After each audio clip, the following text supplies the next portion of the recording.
अंकुश, हे बघ, घेतली आज नवीन गाडी. अरे अभिनंदन ना भावा, खरंच खूप भारी गाडी घेतली हा. मग मित्रा, आता तर पार्टी झालीच पाहिजे.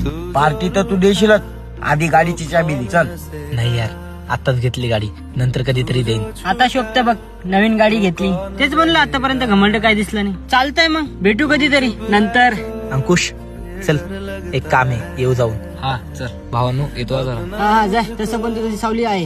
कौन कहेगा तू ही वजह तेरे बिना बेवजह बेकार हूँ. अरे बस बस, चालो धर. कोण मी? नको यार, आताच नवीन गाडी घेतली तू. अरे चालव रे, घे. यार ते पण आपले मित्रच आहे ना, मग तू त्यांना का नको बोलला? तेच का, कामापुरते मैत्री जपणारे. अरे सुखात तर त्यांच्या मित्रांना पण घेऊन येतात आणि दुःखात सगळ्यात पहिलं फोन स्विच ऑफ करून ठेवतात. कालपर्यंत